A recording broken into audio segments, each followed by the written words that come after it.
এই সেক্টরটাকে মনোনিবেশ করে এবং দেখে ব্যবসা বাঁচলে দেশ বাঁচবে, ব্যবসা না বাঁচলে দেশ বাঁচবে না, আমরা কেউই বাঁচবো না।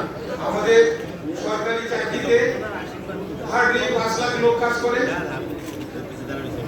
দেশের প্রাইভেট সেক্টর দেশের কর্মসংস্থানের বিরাট একটা স্টেক হোল্ডার।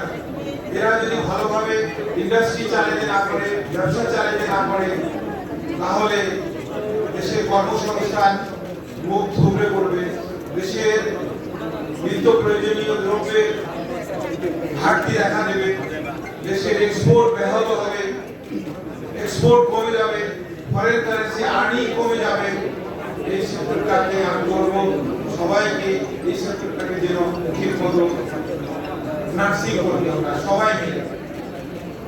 তো আমি আমার বক্তব্য বেশি বাড়াবো না, আমাদের আরো অতিথি আছেন, ওনারা কথা বলবেন, ওনাদের বক্তব্য শুনেন।